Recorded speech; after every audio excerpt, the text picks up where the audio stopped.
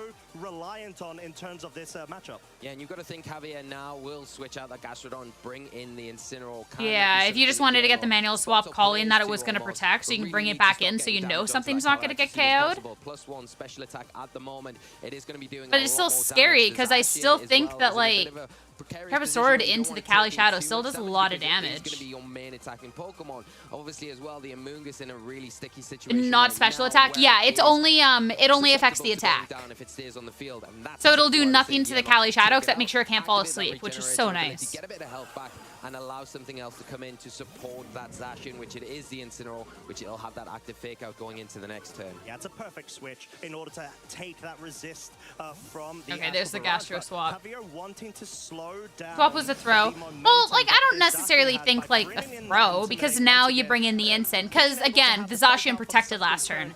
So keeping it in, all it would have done was, like, how much damage is this going to do? It's not enough, don't get me wrong, but... Okay, it'll be a 2-hit KO. How much does this do? No, okay. That was the thing, you're trying to bring in the Incineroar to make sure, try and make sure that it wouldn't be a KO, but like, I don't know, I still think like a protect that turn, maybe swap out and then swap back in again, I don't know. Even at that neutral attack after the Intimidate, he is able to pick up the knockout. That is the double-edged sword really that you've got with that Ferret Terrestrialization, because you do have... Did bring Urshi into the Raging Bolt though. Those knockoffs from the Incineroar that you have to terrestrialize, but at the same it's not time, on the Scarf other hand, Urshi you've got though. the Zacian sitting there with this big, powerful steel type attacks that are so threatening to your new terrestrialization type. We are seeing an adjustment here. Javier bringing fair, that's fair. It do be a Zacian. You're right. You're right. The rapid strike that we are more commonly seeing in the I've not looked the most into Zacian and how much it does and doesn't do after the nerfs, but yeah, you're right. I don't think I'm going to NAIC anymore. This is a situation that could be. I think I'm going to stay home and watch party NAIC. And like proper watch party like during the tournament. Maybe do like some giveaways and stuff too, like on the Twitch. I think that could be fun. Just fake outs all around. A round of fake outs for the house, you know? Breaking that focus dash is really important because then I think at this point, like, I don't think when you lose your restricted, you're necessarily out. I think in this case, whatever you're losing is restricted, he is out. I just don't see necessary damage for the rest. Things are getting very difficult to kind of turn the tables around. The Raging Bolt coming in onto the field now, going to put a lot of pressure on to, in particular, that Urshifu. And you've got to think as well, Javier not really got the utility of the Gastrodon now. It is in the back, but it is asleep, and it has to take a guaranteed sleep turn before it is able. At this point, like, has to just take it too much momentum. To impact anything on Guillermo's side. Could have been 9 AM for NIC. Gonna try. Gonna try. But unfortunately, with it down right now, you don't have that immediate damage sweeping potential that you would have had due to that amazingly busted double spread. Detect on this. Signature move, but we do Are you just parting shot? Detect coming out from this Urshifu in order to allow itself a bit more breathing room and maybe want to better position itself going into the. Oh, just flare blitz, get rid of Amoonguss. Okay. Target the Amoonguss actually, and it does pick up a KO, so starting to sort of limit the resources that Guillermo has, which is definitely what you need to do. You need to start removing his pieces. Zacian has taken a chunk of damage, but it still has a decent amount of speed, right? So. Yeah, really nice predict there from Javier, scouting out that the Incineroar would switch, and for that Amoonguss as well, utilizing the Flare Blitz, picking up the knockout, a huge play. No, swapping Gastro for the Incin.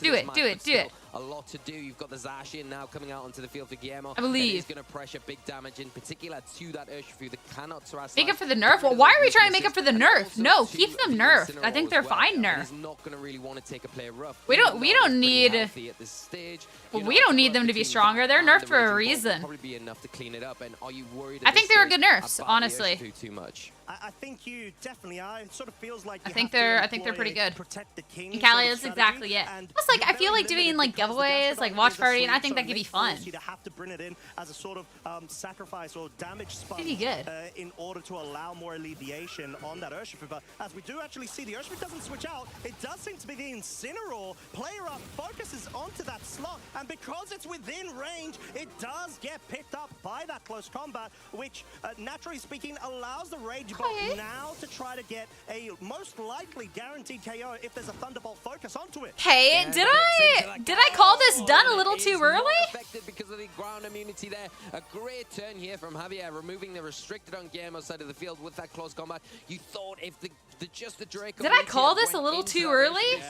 With the defense drops from I kind of thought it was cooked without Callie S. Very difficult for Javier to claw back in. Not the case though. Javier in a really good position now to stop pressuring. Just needs that Gastrodon to wake up. You know what? I feel like that was like a level 3 play there. I think Guillermo read Javier's potential force double detect there. You know, over till it's over. I don't know. Just alleviate damage. Like I am. And Guillermo's like, okay, cool. Let me just get rid of your second. This Raging Bolt so still has any more options left. Decent amount of health. As well as he would have liked. But you can't threaten this Gastro except I guess you technically have Snarl too. Javier as this Incineroar comes out into the field, dropping Preserve the Ursh though. Onto the opposing Incineroar on Guillermo's side, and finally, alright, okay. Prove the Callie S does nothing. Well, the amount of damage it did into the Zacian was super important, right? It did a good chunk into that and the Amoonguss, which allowed them to get KO'd later in the game. Yeah, not what you commonly see going up against a Gastrodon. Make sure you don't get the lefties. Do we know the full moveset for the Gastro? Does it have recover? No focus of it. Thunderbolt does target down that Incineroar. Oh, wake up. And will once again put it within range. So this Sword all Callies. I see what you did there. I see what you did there. Callie S. Callie I. I'd be super down for. I'd be super down for Hershey nerf. Yeah, that's it. And I think you have got the active fake out, but only for this turn. It is out onto the Raging Bolt. Going to prevent a potential Draco Meteor this turn. Knockoff coming out into the Incineroar is resisted, but it does remove those safety goggles. Opens the door up for potentially being put to sleep. But unfortunately for Guillermo, has already lost that Amoonguss, so not really going to be playing into effect too much in this You know game. what? Give Incineroar a sleep powder. Knock off the goggles next turn. Go for your own Spore sleep powder. We just see this sort of honestly, like, would Snarl get the KO on like, if you Snarl? I need to not be susceptible to any sort of thunderclaps, and just being able to just focus in, just take that risk, go for the damage with the Urshifu, and the switch out on the Gastrodon really swapped right in. Okay. Great dividends to his strategy. I guess, yeah, you can't really let the Urshi take a bunch of damage. At this current rate. Yeah, and I think the Terrestrialization, you can kind of understand it on the Incineroar. I'm definitely down to nerf the power. More than he expected, not the accuracy. I'm down for that. If you can remove, say, the Raging Bolt, then the Incineroar is going to be susceptible to the wicked balls that can come in from that Urshifu. Yes, it will, as the Thunderbolt does pick up the KO onto the Incineroar. Now Javier is down to I wish the Pokemon had their eyes, like, closed like they used to when they're asleep. Or, like, is it just Gastrodon that doesn't? Because, like, this thing looks awake. And he's sleeping. Right now, especially because we do know that there is the Thunderclap priority. I think Gastro needed to wake up there. Take precedence here in terms of the mind games that are going to be exchanged between both these trainers. Yeah, that's it. And I think you need to remove that Incineroar as soon as possible because of the threat there from the Will-O-Wisp that could come in and really kind of slow you down. You don't want to get burnt. You don't want taken away damage from that Wicked Blow. But at the same time, you can't really ignore that Raging Bolt. But if the Gastrodon wakes up, it can threaten with those Earth powers, of course. Well, isn't it is this not? I was like pretty sure this was the guaranteed guaranteed turn, right? Take a moment. Because it slept 3 turns, I believe. Wicked Blow, nice. Because of the Alright, and that was a Draco into the Gastro as well, right? Oh, perfect. Okay. coincides with a Draco Media focus onto the Gastrodon. All right, so this thing has a decent amount of health. And all of a sudden we have a very Yo, tantalizing ball out, situation. thunderclap. Go for thunderclap crit. Wicked blow. It's not quite enough to pick up a knockout, but doing huge damage. Much as Draco this Media in response and picks up the knockout, but it leaves the Gastrodon. special attack. I mean, you need to survive this, connect the Draco, and have it do enough damage. There is an assault vest, but no focus. Oh, it's on yawn. and say, you know what? I want to slow And then you just things protect, and down then you just a bit. kill. Gonna go ahead and most likely get a little protect there. Cheeky little Okay, protect. game Nice. 3. In order to guarantee that sleep. I called And this all of a way sudden, too we're early, gonna get guys. selling a huge I called this title. way it's a too really nice early. play, Javier. It could have been so easy to lock in with that Earth Power, but really want to just make sure they can close up this Yep, match as we safe. see the yawn take effect now. You don't need to be susceptible to taking any potential Draco Medias. If you miss the knockout onto the Raging This is Bolt, still it like a would be negative risky one because the Gastro, Draco isn't Media it? looks like probably in range to take it down, so really safe play from Javier as the Earth Power comes out. And I'm not sure if quite it's, not quite enough, but Javier I don't know. There is the needs potential this for a wake up here. Raging Bolt to seriously No. this next turn, and it does. Oh, it does, because he had to try to have Underestimated the Gastro dog. With the instant turn 1 wake, which is not enough. It does not happen right now. And yes, indeed, we have All right. Game 3. The game 3. Yeah, taking us to a game 3 and exactly what we want. And from what looked like a really, really All tough right. situation for Javier, once that Calyrex Shadow Can't Rider beat went down, Gastro. Like, not in that he was end able game, to but bring he it dealt back, with it maneuver those handily tools in into positions, game even 1. with the Gastrodon asleep, to weave out that kind of Okay. endgame, utilizing the Urshifu so well to take advantage of almost that terrestrialization on the Incineroar. If the Incineroar hadn't Now terrestrialized, what? then you're having to lock in with the close combat there. Yes. You're weakening your defenses, and you're not as threatening going It's funny forward because it's I easy didn't target think then from the for beginning Raging of that Bolt it to was hit like in with the Draco badly Media. You played. saw how well it I think took just those with the Earth remaining powers Pokemon, with, Javier you did know, like a the really good assault job vest of got like access to, swapping he's them got around to Slow gain as well. advantage, Further right? weaken the Gastrodon. Of course, we're just hypothetically speaking here, but I do feel like that terrestrialization was a little bit detrimental to Guillermo in the end game, but all credit to Javier for being able to tie this up and take advantage of things like that Calm Mind on the Shadow Rider Calyrex early on to get the initial damage down onto the field. Where do we and then see? clean up I house still with think that that Urshifu it was in the late right game. I Pokemon. think the Raging Bolt Assault Vest variant, or The Raging Bolt kind of like, I don't know, it feels good but bad at the same time. You could just say like, yo, we ball and bring out Pelipper. I don't know the moveset on the Pelipper's though, so that's super dependent on that. Maybe Gastrodon kind of has a point to prove and say, right, Guillermo, put me back onto your team, please. As we Hey, did yo. know that he did, Hello go from quite Canada. well, or at least have to deal with Guten it Tag. in that finals back in 22. I'm not speaking more of German the than London, that. World champs. Yeah, and when you look at options that Guillermo's got to deal I think with I Gastrodon, like- there I isn't think I really like too many. I mean, you live could streaming look on at the YouTube. Pelipper This there seems chill. Alongside the Raging I'm Bolt, having but a- you're I'm gonna having a really good wanna time. Bring the Pelipper to this match. You're then relying on the Hurricane to be the big damage. Oh, and they're you talking kinda about commit the- in 2 slots talking about the Pele to just too. one Pokemon. It's so I just disruptive think for even like the Guillermo. wide guard to Has not tools left to be the able to Cali weaken it. Shadow I did think the we need to damage go it back to was. a little bit more like a game 1 plan. Oh, that was a nice Try little and like put it to blur. sleep earlier like you did in that last Into game, but then Cali. try and deal with it quicker. You also eliminate the because if flare you don't, blitzes, you right? can end up in endgames like that where it could be quite tricky. But we do have an exact same lead from both trainers in terms of game 2 transitioning over to game 3. A bit of interaction that obviously Wayward, one day we'll have more emotes over here, all right? Speeds from both of these Incineroars. Guillermo actually moving first right now. We have seen a bit of a situation. I'm not the where biggest Fake fan came of out moves early from missing. Flavio's side into Guillermo's. We didn't know what move was I would being just be played, down but to it could potentially lower be a speed type. viability of the Yeah, it moves could be a speed otherwise. type, but Guillermo's has been outspeeding most of the time, getting that fake out off first, so you would assume that it is the faster of the two. Can play a really big In emotes, I think part there's only in a couple these of sort of emotes, games. but I We think all you see technically big- have to be a member. Javier here, We don't have too much. predicting that no knockoff Oh. or fake out was coming from the other side of the field. Oh, and no protects, no redirections. This is going to be a spore, no doubt about it, into the Calyrex. Oh, no! No, it was wasn't- actually into the no, 'cause Incineroar, it, like- maybe hoping for a defensive play I from the just- Calyrex. Maybe a follow-up knockoff into the slot. The strategy that we were talking about before. I don't- Interaction I don't know into how I dropping the like doubles, that. getting the spore guaranteed is such a big momentum swing that Guillermo could have profited off If, of, like- but unfortunately did not. Javier played If you that very catch nicely. nicely. Yeah, If you're off really guard good and you read there manage from to get Javier, that knowing knockoff what score, Guillermo I did in think that like game you're too. good. Playing on that But completely, gone for the fake out, thinking, okay, well I am the slower Incineroar, but I'm going to utilize my fake out because you're If you not gonna use don't, it. And then taking it, full you just advantage of lost that the momentum free on that Astro turn. barrage to Like, get I don't some see, really like, useful damage onto the because field. last Now, time we to saw start that the threatening first, things, unless because like that he was predicting Amoonguss that Javier now was in a gonna really like awkward side position where score potentially again. a flare blitz I mean, from side Javier's will-o-wisp. Incineroar will pick up the knockout, and that's exactly why we're seeing Guillermo have to switch it out to readjust. Like, you're in such a nice spot if you hit that, but like, now you're letting it get Cali at a little, right? Not showing up on the remote? Oh. I see them. It will be blocking the parting shot. However, the Incineroar over on Javier's side was trying to actually focus down on, I would say, the Incineroar slot.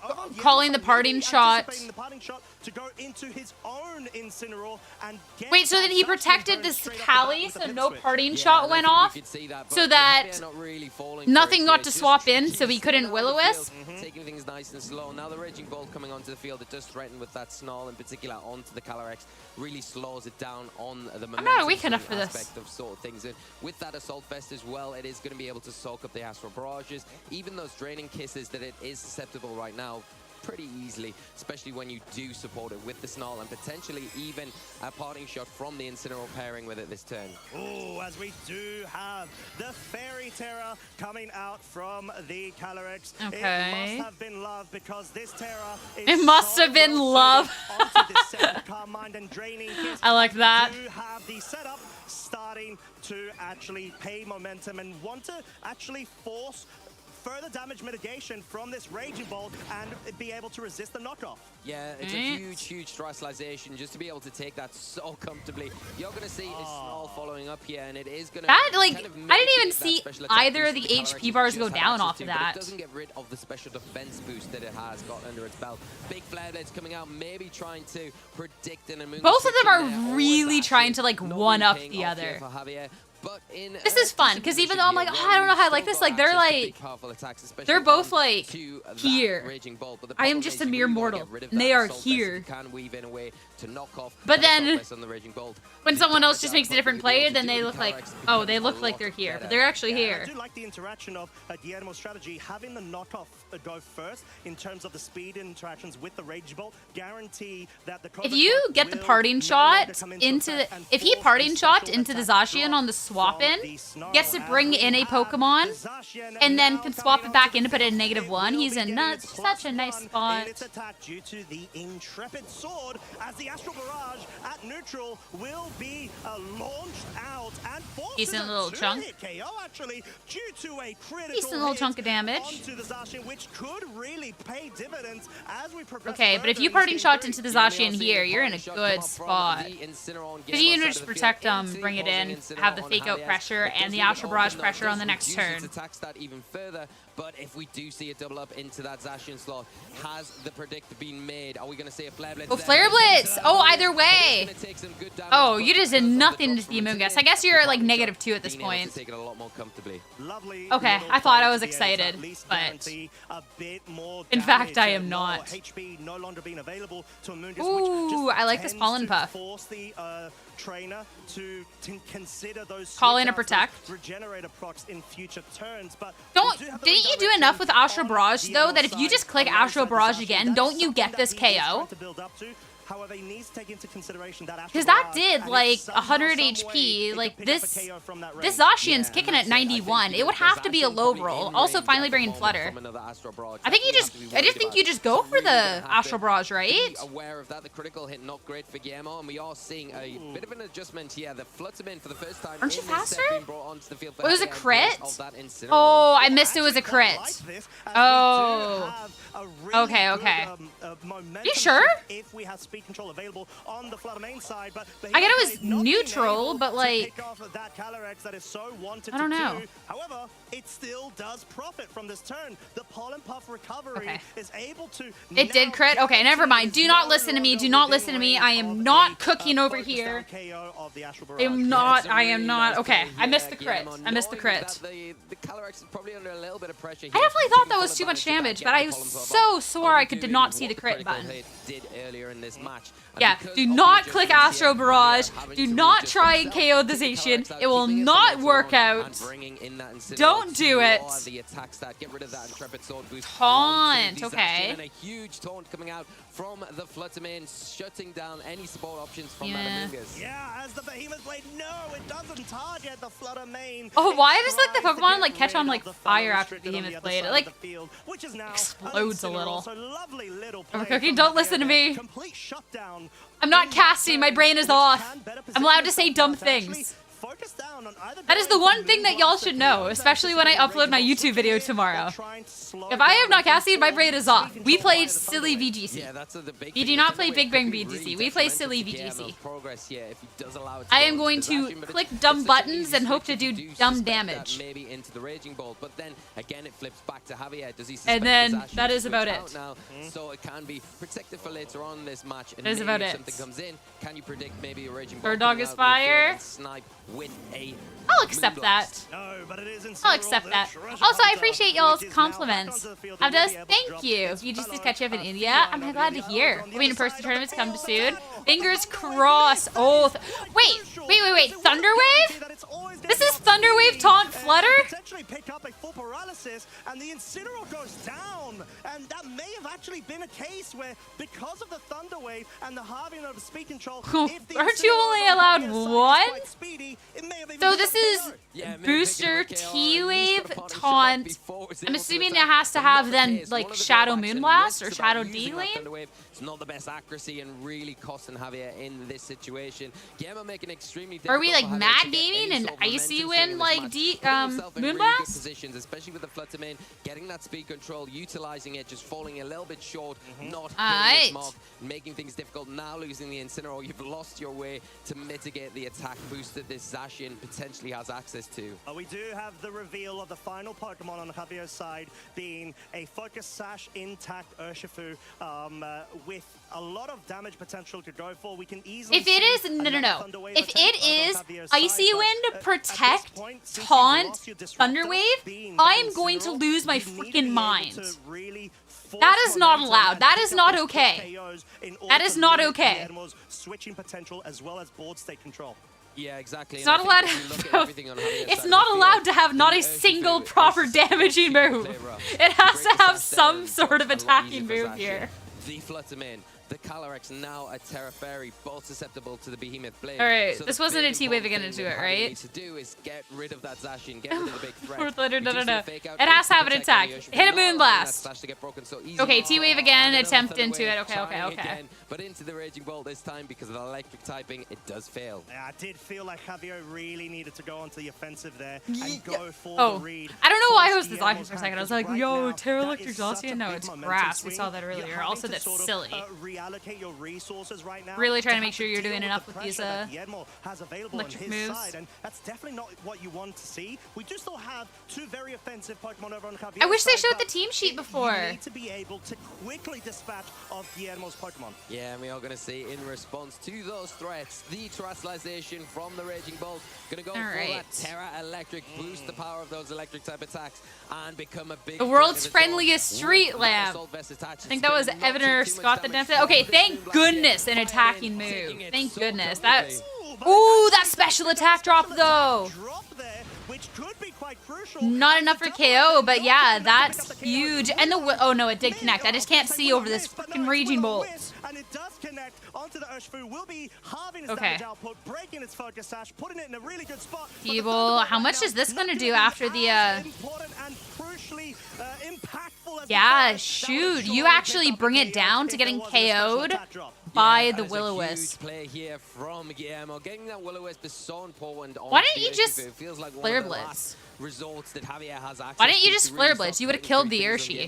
The Urshi already attacked. Of the Will-O-Wisp, making sure that it lands. Of course, you can't always make sure, but thankfully it did for him. Yeah. And now the Flutterman. Am I silly? Special attack drop oh no, it doesn't have Flare Blitz because it's knockoff. Without it, you would have been taking okay. Urshifu, so it has that makes sense. Guillermo down, but still in a decent position. Also, make sure it can't sucker this turn for like full damage. Even with the burn on the Urshifu, if I wonder if Sucker... I mean, you don't need to Sucker into the...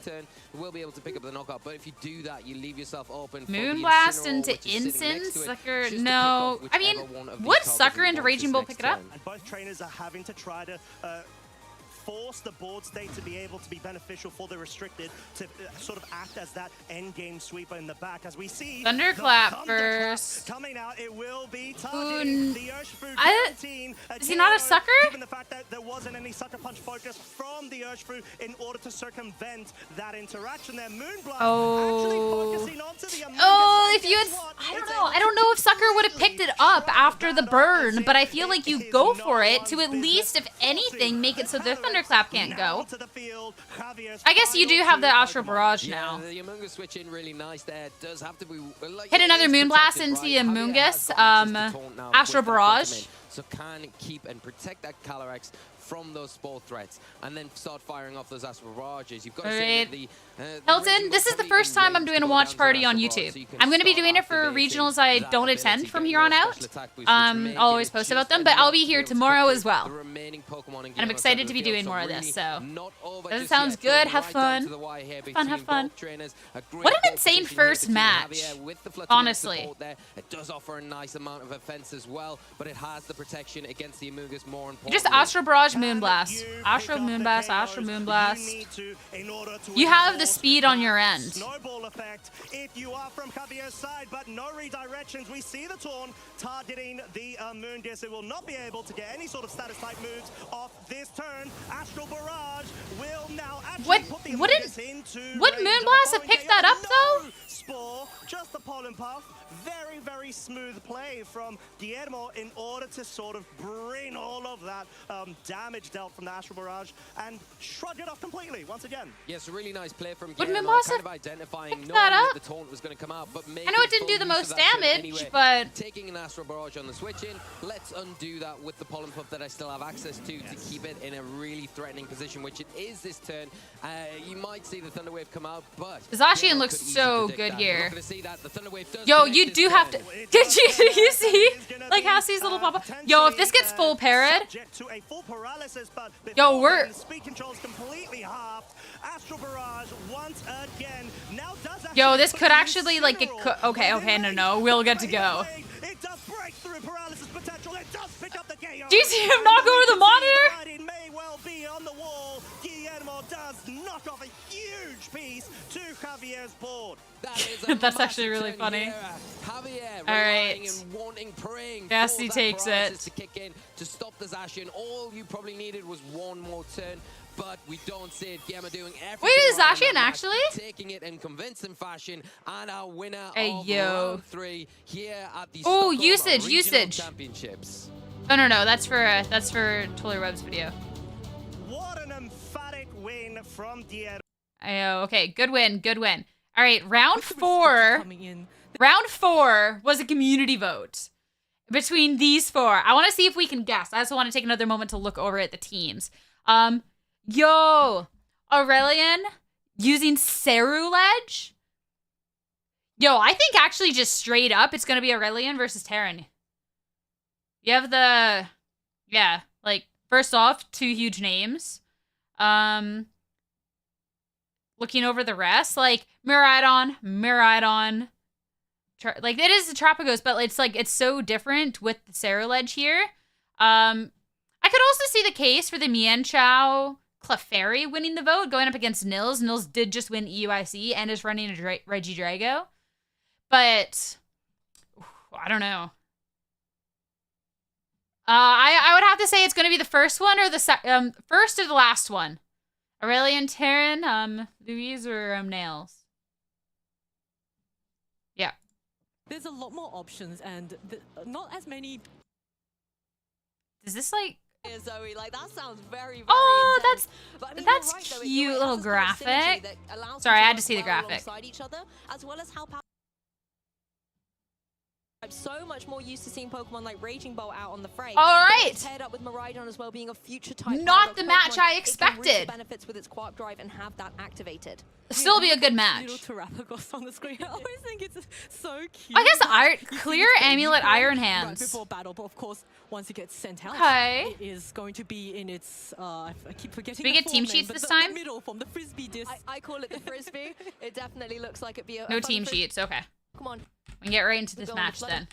That much. Goat name of all time. You're not wrong there. I just was like, Flavio oh, has- team seems like a of little. course, it's gonna be It's like it's a Flavio, fine it's team. going- I just thought we were gonna it's pick going to be spicier music, early on. We are gonna go Okay. straight into the game. Flavio Time is into going it. to be leading it with the Miraidon on Tornadoes. Unfortunately, versus it's the not Rillaboom and the open team Terrapagos. sheets You're on right, Zoe, it's screen, teeny tiny. Let's go for Terra Shift and turn so I into the can't quite slightly like. bigger So we can't version tell. of Terrapagos. The Hadron engine, of course, is activating as well. All bringing right. that beautiful Ion, which one do you watch? onto the field. Actually, don't. No And spoilers though. counteract At the same time. With a grassy surge. Actually, I haven't seen hello. this since the day of the Alolan Guardian, Zoe. All these terrain wars. Yeah, these terrain wars, and of course, Rillaboom is a really strong. Interesting. I think it's even Curious that in they some didn't give ways, them you know, like a really strong, maybe even better than the genders Rillaboom in because game, if like it's per not lore, weak like they to did steel types, Orgrimmon, but right? There's a lot of fake out pressure coming in. Interesting. Here right now, I think the Tornadoes, I believe, is a covered cloak. So, oh no, it's a focus sash. So it is not going. It will be flinched. I mean, they if it did gets pick hit with a like fake out. Same with the Miraidon. strong names for It's this a one. choice Don't get me there. wrong. Of course, there is the Farigiraf in the back. So All Flavio any can of these just would have been switch good that in matches. and I'm just surprised it immediately wasn't nullify any sort of priority wasn't the moves first coming one. in. Of course, the Terrapagos also is in a good position to go for any calm mines. I think right now there's not much. Fake Here out. we go. The fake out onto This that could still do tornado, it, like, rendering it useless. decent for that little one chunk. turn. Yes, the fake out just coming straight through here and is going to be able to get the damage down onto that opposing Tornadoes. Volt switch coming through though from the That was- Miraidon. I guess it We is saw this a lot specs, so in that the was a nice little- broadcast, and it's little gonna chunk. be able to get some decent damage on the field. I And am a currently lot of drinking pivot a from Frederik here, peach bringing tea in that Monster bubbly energy drink. Ursaluna. Oh, this is a really, really good switch. Get one every in the day next as a turn, treat? You know, the Tornadoes, then That's now about that it. this turns over, it hasn't taken too much damage, and there's really nothing stopping Come it from going on. for a Tailwind. And then Yep. the Ursaluna we've seen, I think the trend lately has been for the Ursalunas to be outspeeding a lot of Pokemon. This has to be under Tailwind, so I think This that Ursa is has something to that- either swap or Yes, Terra this sorry, turn, dropped right? my lines for a second. You're Lost not my train staying of in thought, front but of this is something that's Rilla. going to be really, really strong, and I think the Ursaluna, you know, going Yeah. for those I'm really big not a moves- fan of this song, Yeah, I'm not of gonna course, lie. It's a one-turn attack. You can't really Ain't use my- it ain't next my turn, but I vibe. think there's nothing really stopping you from then going for the Hyper Voice and maybe even the Earth Power. But I think, you know, Hyper Voice is just a really consistent. Terra spread Hyper move Voice that can just do be some used. good chunk of And we damage. see that a lot, right? Going for that consistency, that spread damage, just to start getting Protect the is damage also counters fine. rolling up. So maybe something in the back, like that Miraidon I guess if that's you're, nice like- and safe and toasty for Frederik, can come in and get the KOs a little bit later in the Oh, match. we're Very going fascinating for right it. Here, trying to lock in the moves before that timer runs out. And Bloodmoon Actually, you should just like get back into it anyway. VGC is just so much fun. And beginning a format so you're like involved with everything is also like really good. Onto the field here as Terrapagos goes into its most beautiful form, the most majestic form, and bringing it. I like how Lou is like really talking up this Terrapagos Terra. I think this is the ugliest Terra in the game. Indeed, I think You know that Terrapagos saying, is like- getting ready to- like, you know, it's got that calm more mind, isn't but always it is more, getting like the ready less is to more deal and some whatnot. serious It's like damage you have down. like And the we're gonna see mountain it's that on, Ursaluna, you know, just but going then to the protect stellar Scout, Terra, what- then the what's going to Pokemon happen, within a and also crown, going to keep it safe from the within back. You'll see then there's the no baby tailwind this turn, Terrapagos, it's just going to be and a then fluid win. From this Tornadoes, the managing to stellar hit both symbol Pokemon, again. so well done to this Tornadoes for being very, very accurate. And Like you could have taken the Terra turtle Starstone away now and just had the coming symbol out, on it's top. going Like to why be- why'd you it's need not gonna all do this anything stuff? to the Ursalunas. Why'd you need all this stuff? This might be enough to take out the Tornadoes. Just able I to guess you handle also three. don't want to Terra I because think you it was want to make critical sure that that they've you been breaking can. that focus sash previously to try and deal get with Terra the across the window to get the knockout, but not to be Tornadoes. now Honestly, able to go for that potential tailwind no, no, if no. it wants to. We can see Terra that the normal, damage of the Blood Pozo Moon, in the back, tailwind. Has that Farigiraf in the back that could come in, stop a potential grassy glide coming through if that terrain was to come back into fruition. I But insist. Terraform Zero releasing the grassy terrain from the field. Terra So it's gonna normal. have to switch out and come back in if it wants to get that. Do you set back up pick again. it? Do you pick it up with can Heist? Hyper Voice? Frederik going for that Tailwind Hyper Voice. Just, you know, it's a really nice and safe play. I think the Did he Ursa Terra? Luna is bulky enough that it's not really going to. Oh, the turtle's pretty busy. Yeah, it doesn't need that much. How long take you to get as good as you are? Requiem, I'm a fraud. I'm not that good. Thank you. I haven't played since Series 5 of Sword and Shield, which is crazy to think like that I have been playing that long, but also I've only been playing that long because people have been involved in this game forever. That's going to be thrown out at it, but it's a really, really bulky Pokemon. Here we go. I don't think you get this without Terra. I guess like making sure you don't like. No, that is a Tailwind. Yo, if you Terra normal Blood Moon, you would have picked up the KO. I guess if you don't, you just get bodied by this Terra Starstorm, but. As the Terra Starstorm does come through, connects this time, we'll cleanly be able to get rid of the tornado. Oh, okay, definitely would have. I guess at this point you have Tailwind on your side. You can. But Ursa Luna able to stay in. You can't quite bring in the Muride. Yeah, this Ursa Luna Yo, hanging on. no. Bring in Muride on and just body something. Bring in Frederik the other slot. Terrapagos. Terrapagos is a Pokemon that has very, very high special attacks. I have not played enough of this format, if you can't tell by the fact that I'm very badly trying to predict and like play out these turns. Is on the field. Frederik is not going to have to worry about any. William, I'm really hoping so. I really hope that we get the Blood Moon versus the Push. Out really serious spread move damage, and I think we may have caught a glimpse. Okay, Helping Hand. Okay. A Terra normal coming on. This I like. It's just going to really, really boost up itself, and this Frederik I think also has Helping Hand. So yes, Helping Hand. If you do not pick up this KO, if you do not pick up this double KO, you're cooked. Definitely Helping Hand or you're fully. The ladder? Yo! Kitty, congrats. Priority coming out onto the game, and then it can. Perfect. I'm so excited for the Slitherwing plushie. How many Slitherwing plushies do we get, y'all? That's the real question. That's really important, right? 'Cause we know that really. Someone even emailed me that they were in Japan and asking if I wanted them to pick up a Slitherwing plushie for me. Everyone was like adding me with the Slitherwing plushie. I think it's the coolest thing. So awesome. All right. Now click the body button. Normal Terra as well to give an even heavier punch behind its damage, and Frederik for good measure gonna say, I've got your back, Helping Hand, do as much damage as you can as the Terrapagos goes for the protect, however. So that's one Pokemon. Boo, boring Terrapagos. Get any damage on the board down with, but with the Hyper Voice being a spread move, Incineroar. This is round 4 currently. Oh, yes, indeed. Here comes.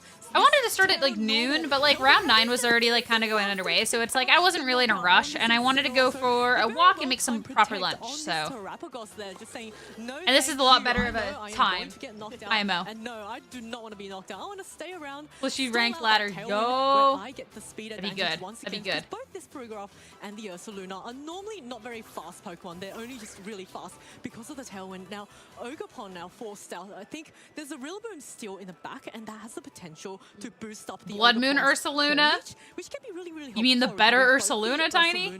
Oh, no, You see, I did. Just the Ursa Luna is quite heavily chipped. I think it might be able to survive just one more turn of Life Orb recoil. So Frederik has that one more turn of.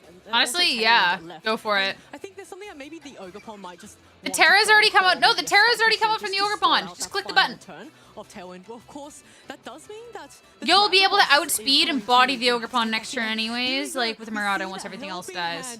Come out. There is no spiky shield.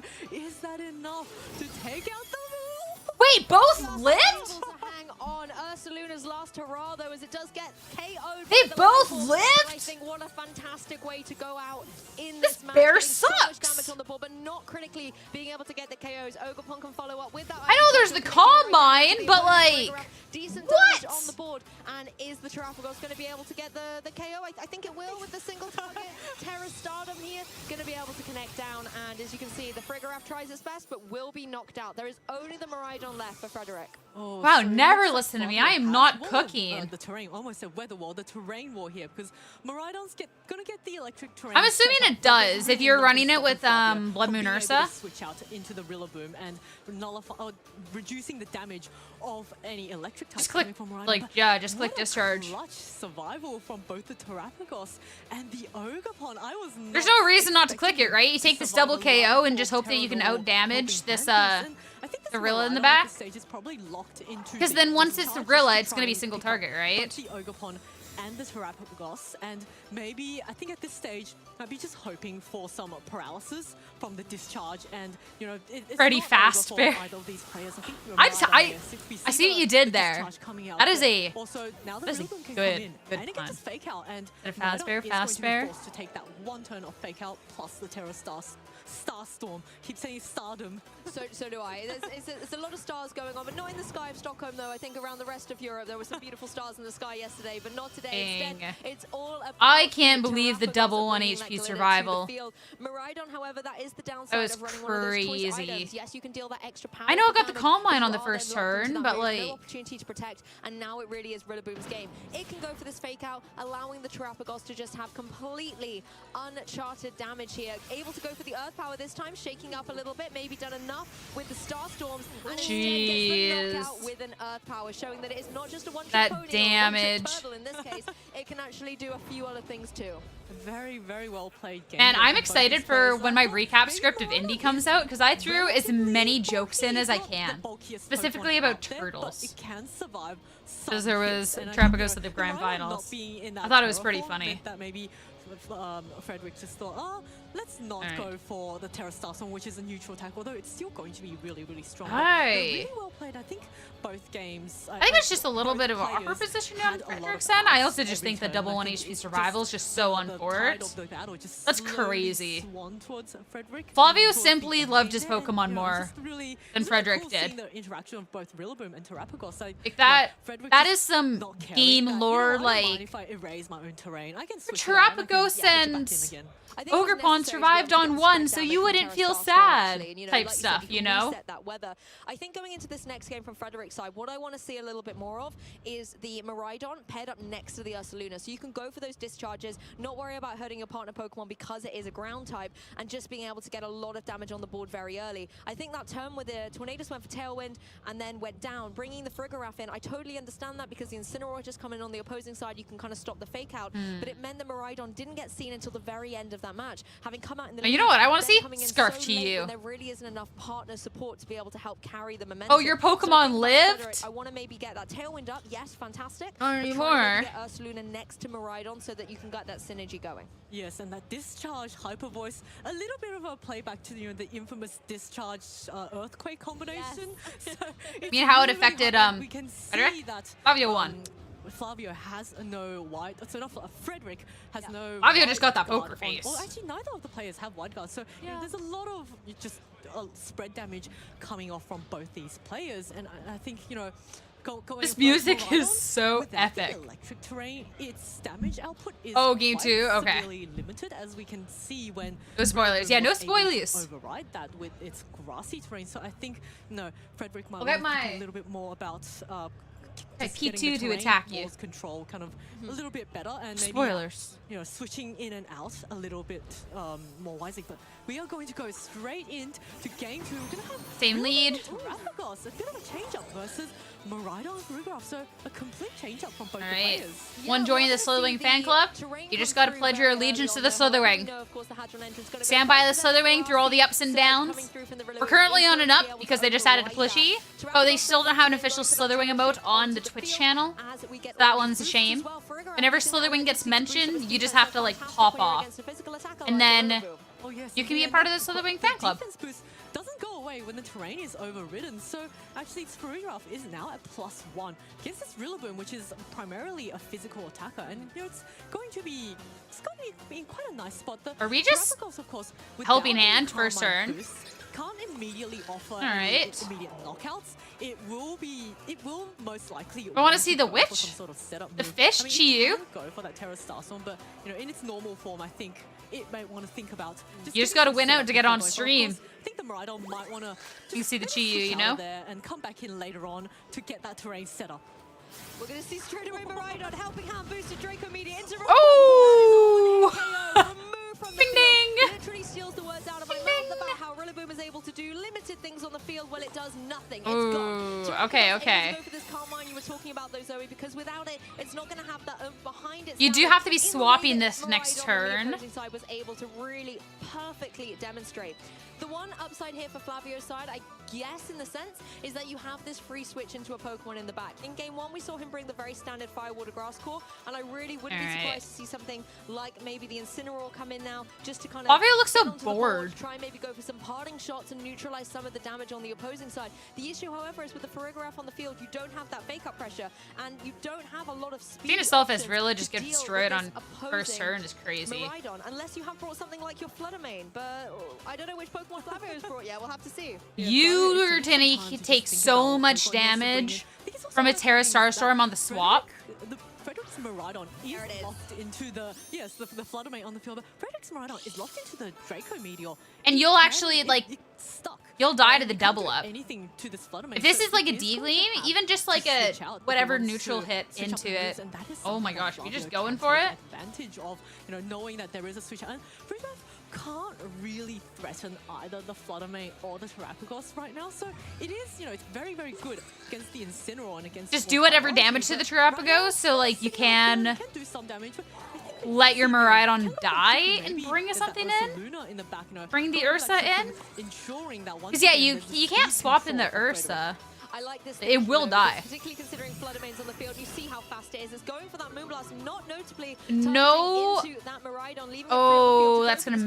Oh, it's Terra. I hate that delay.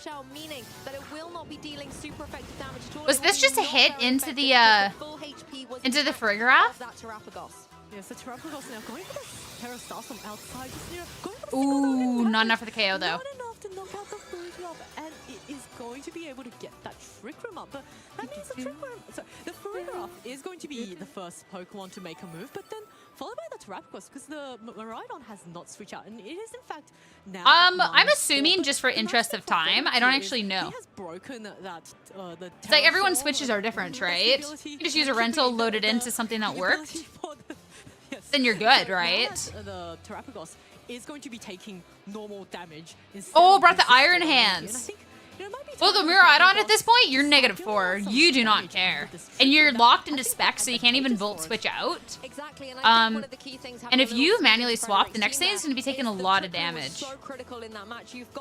You could go for it now, assuming that there is going to be a Protect on the other end to try and get through the Trick Room turns.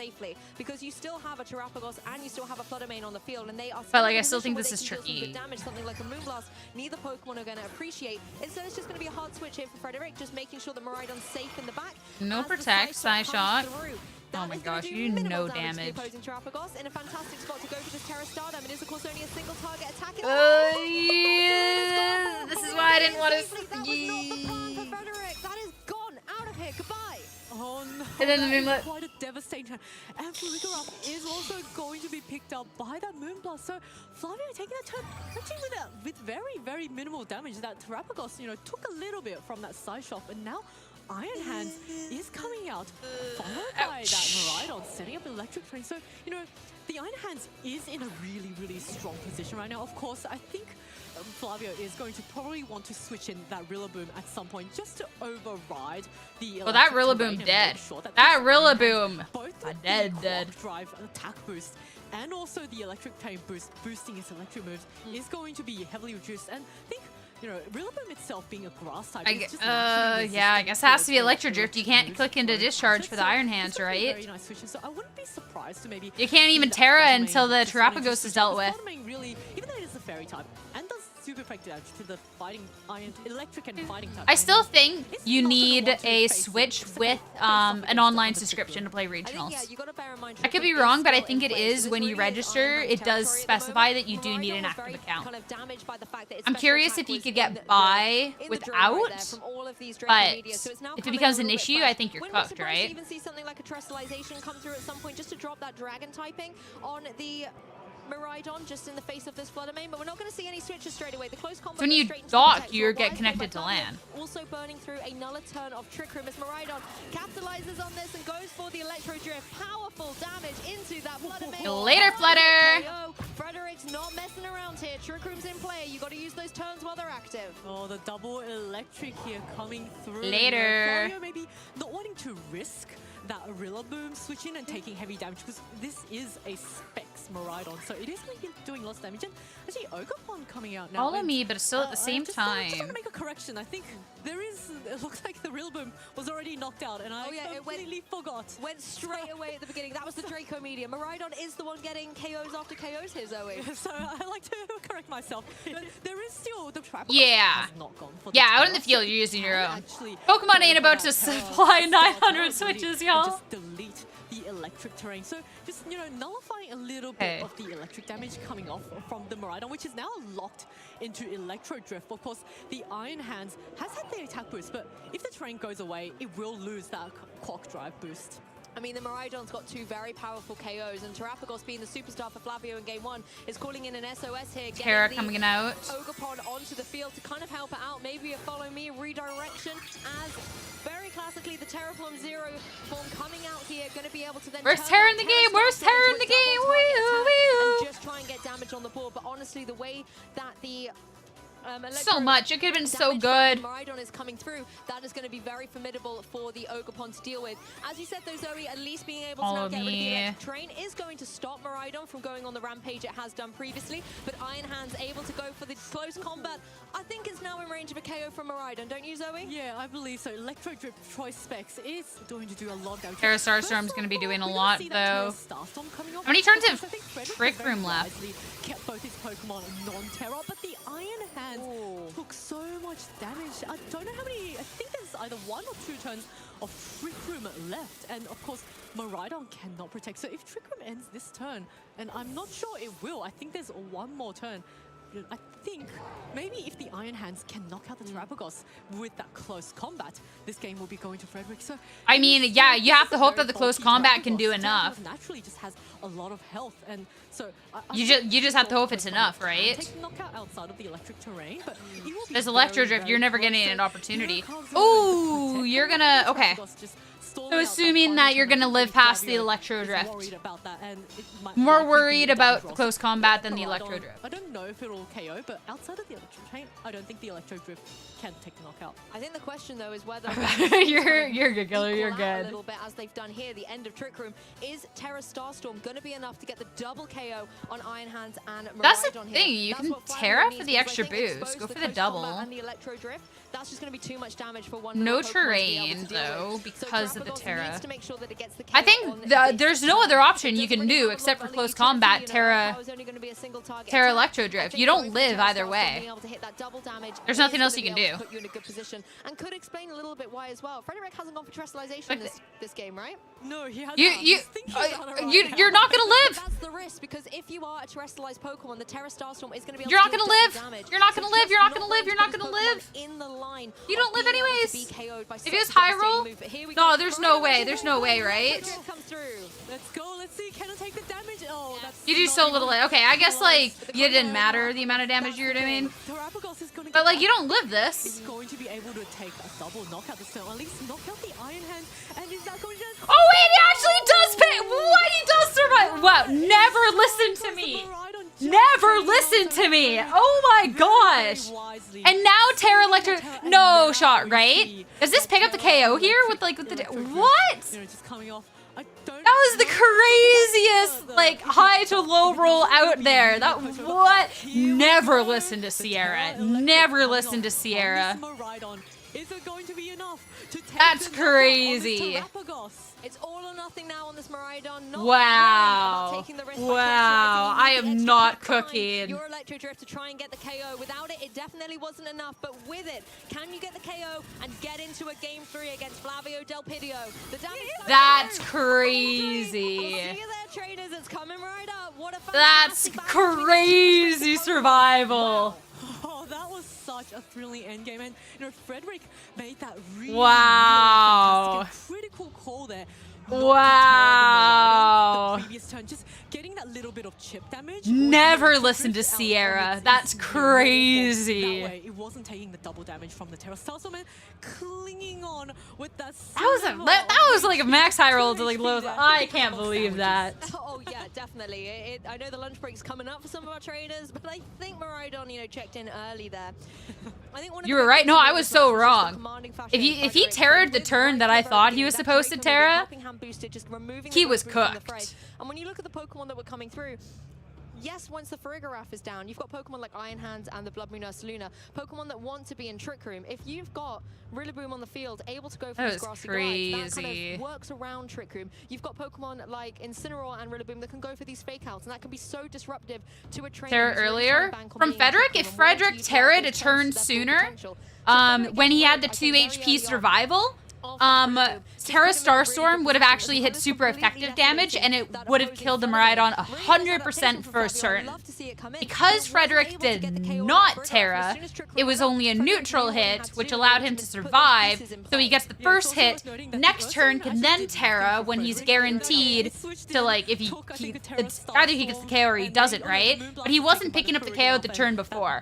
I thought he was guaranteed to get KO'd by Terra Starstorm regardless, but it was a high roll into a low roll, so he survived, clicked Terra the next turn, and then won. So actually on the Trick Room, which Frederik handily set up for, you know, I thought he was cooked. I thought there was no way that thing was surviving, so I was like, Terra, hope that you get a high roller a crit, like, you're cooked, you're done for, buddy. And I was wrong, so. And picking the correct targets, and then also Miraidon just being naturally a very that was crazy. It is, of course, a box legendary. It's it's got great defense. I did not expect it to live. Prowess. So you know, it's a Pokemon that's why it's restricted. Like, you can only have one of these because it's just so strong.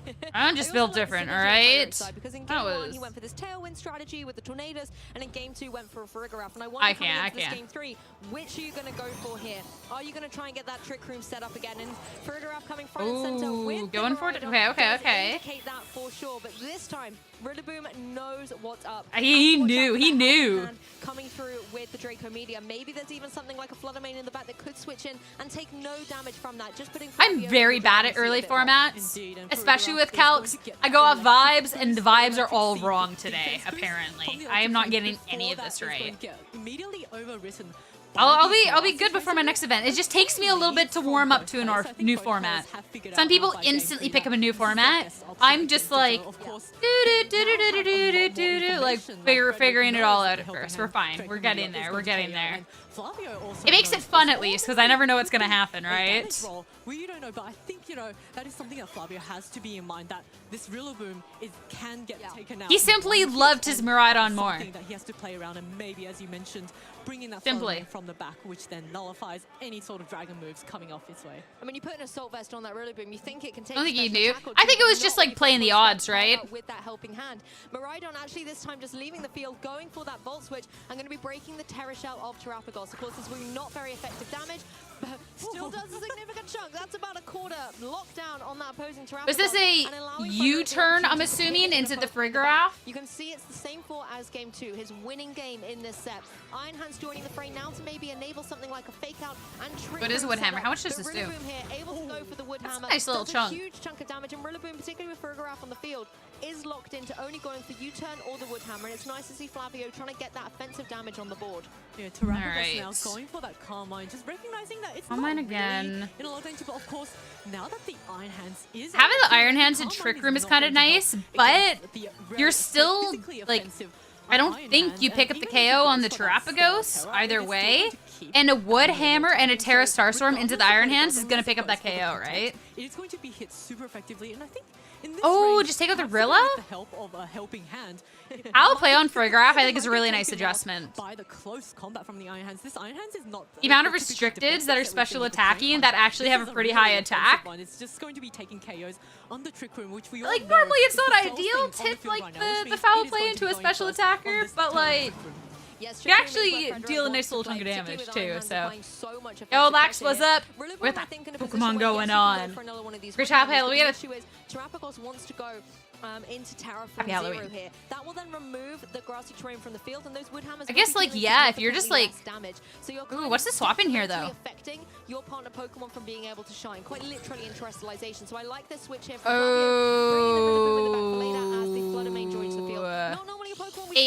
And this will probably actually be like a low special attack, and this was a close combat into this, right?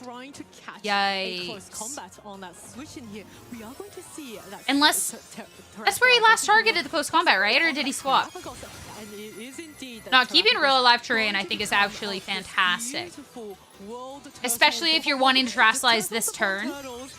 Like, I do think that was a good swap. Stars upon its opponents. Yes, Terraform Zero comes into play. Goodbye, grassy terrain, but I'm sure we'll see it later on in the match. As Iron Hands does go for the close combat. Fantastic play by Flavio here. Frederik following up with the foul play, but that's a special attacker. It's going to do minimal damage. Oh, However, man. Starstorm, on the other hand, will do a chunk to both these opposing Pokemon. At least you don't have that -1 special attack, so your Iron Hands lives this turn. In a precarious position. If it takes a double up from something like the Fluttermane and the Terrapagos in this next turn, it will be knocked out.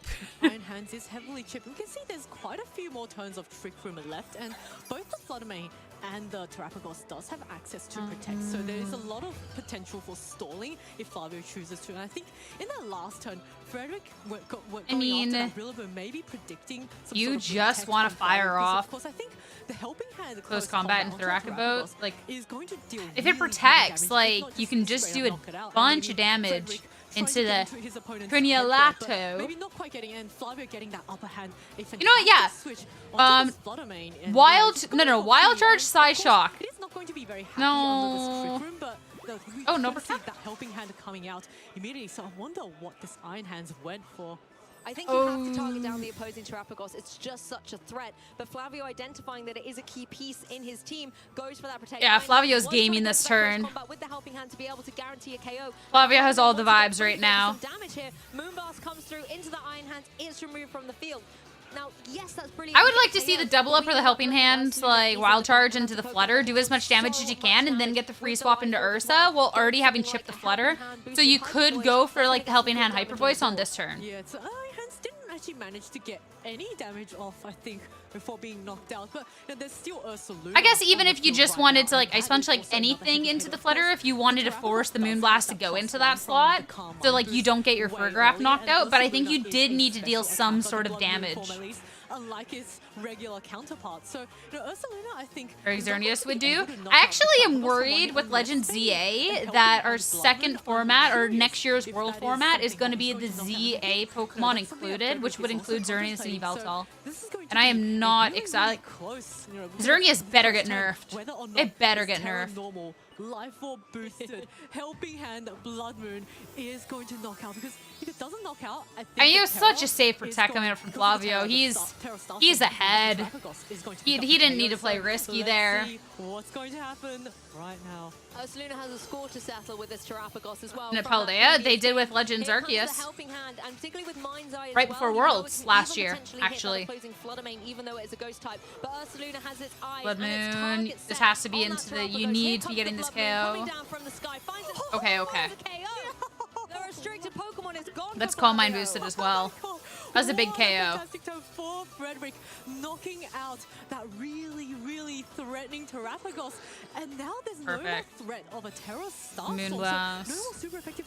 Ursaluna taking quite a All bit right. of damage, but you know, still relatively healthy, not in the red. It's still got many more turns of Life Orb damage left before it gets knocked out. Ursaluna's different. Triple might be I this really now hope the they final release turn, the so, you know, EUIC Flavio could just Blood protect Moon, his so soul I have out, to, because, of so I course, can both stop the Blood searching Moon, for a Ursaluna, and the free mid buff speed one. are very slow Pokemon. But That there's hunt still takes the Miraidon forever. back, I've of course. not been Now that enjoying the it at Terra's all. being used up, the Miraidon is going to be stuck as an electric dragon type, which means it will be hit super effectively by this Fluttermane's Moonblast. So that is something that both players will have to consider, because the battle is far from over. I think that's a good point, actually. The Fluttermane is a Pokemon you really want to try and get rid of in order to help the Miraidon in the back. But as you Yeah, pointed I out, mean- the Fluttermane has the potential to go for something like a Protect here and just... Oh, in fact, it can't actually. It's not even running Protect. Excuse me. It cannot Protect. So it Okay, is no a little bit Protect. vulnerable. Rillaboom as well, you know is vulnerable. It's running that Assault Vest. It cannot Okay. protect in any way, shape, or form. The issue is with the Assault Vest, Ursaluna, are you as good as Miraidon, though? Are you going to be able to get that knockout? There is a little bit of chip on that Rillaboom. I think but you I need to take if care of you're the Frederik, Flutter. You want to get rid of that Fluttermane, particularly when the speeds reverse out as well. You do not want that Fluttermane to get the edge over the opposing Miraidon. You also know already your own Miraidon with Frederik on the field is able to get the KO on that opposing Rillaboom. Oh, Yeah, eyeing this up is the gonna be most very, amount of very damage close. you I think can, we though. have seen some Fluttermanes train to survive a Blood Moon from Ursaluna, so with the Hyper Voice, it might not be That the does Cloud so because of little. doing a nice bit of chip damage onto Flavio's I don't Rillaboom, know. and we're gonna see now the Hyper Voice come out. not enough to pick up the knockout. It's going to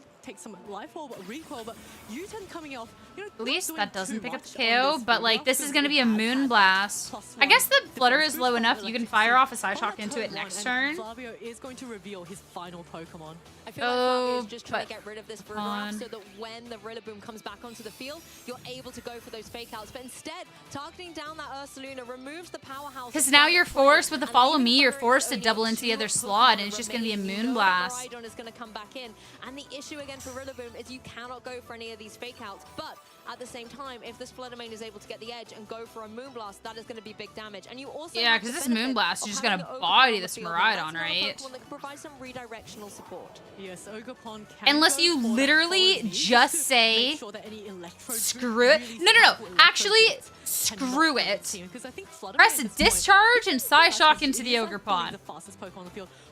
Do it.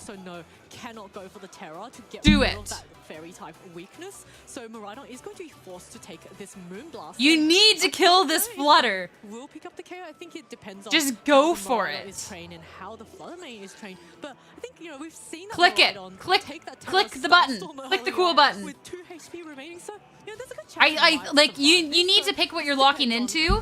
No. Unless he like knows he's gonna survive, but it's gonna be follow me. No, click discharge. It's just a matter of which Pokemon starts, but Fluttermane is boosted energy. Oh no. We saw that speed earlier, so yes, the Fluttermane is going to get Moonblast. It's not enough to knock out. The that Miraidon lift. survives with 30 health and gets that Electro Drift off on the Ogerpon. It is enough to pick up the one-hit knockout. I forgot Trick Room is done. Doesn't even need the helping hand here, enabling the Frigga. Don't listen to me. I thought Trick Room was still up. Move that will hit on the defensive side of the opposing Fluttermane, and it is not known for its physical defense prowess. So that's another knockout on Frederik's side. Just kidding.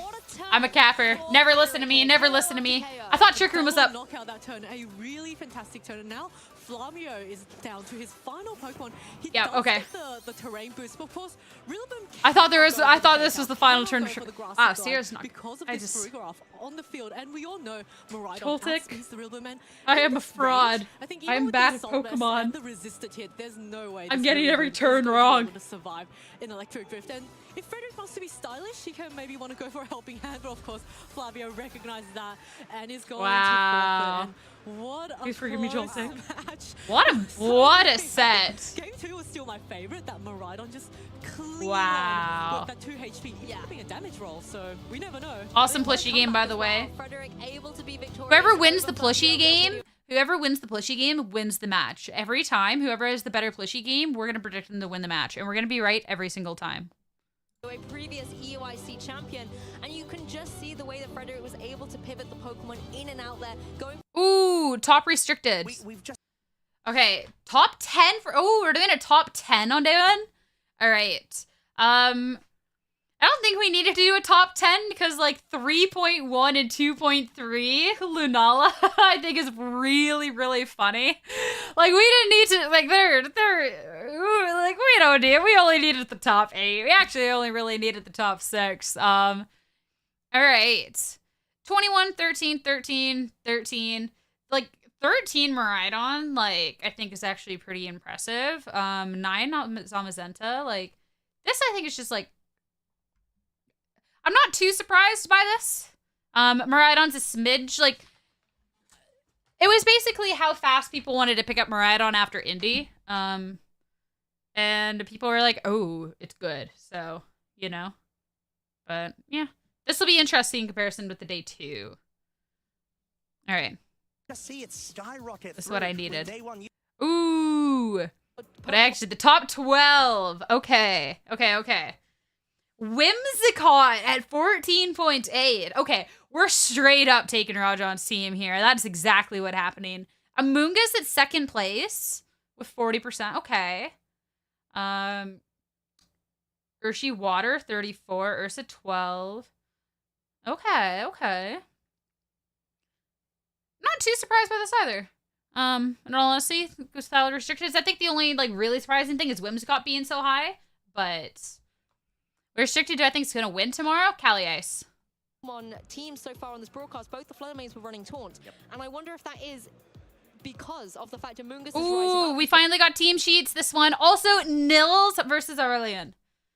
All right, glad that we did not get the stream match. Oh, we got to see the plushies first. We got to do the 2 screen. Nils has a pretty good plushie game so far. I'm not gonna lie. So we got the Kyogre and we got the Mega Swampert. Coming so close at 2 events so far. Oh, and Aurelien doesn't have any plushies, so unfortunately, Nils is gonna take this one. As told by the plushie game. So, all right. So we got to see a smidge of the team before, because it was in the community vote. So we got the fast Tailwind with Trapagos. We have Fire Ogerpon. I think that's good. The Regidrago. Full Dragon moves. This is just like the 10-year-old would use this Pokemon in the game. Dragon Energy, Draco Meteor, Dragon Pulse. Instead of any ground coverage, you're going all in. You're literally saying, I'm willing to get absolutely walled by fairy Pokemon. But then again, if you're going to get walled, you just bring anything else. Sideshow, follow me, help me not trick room. All right.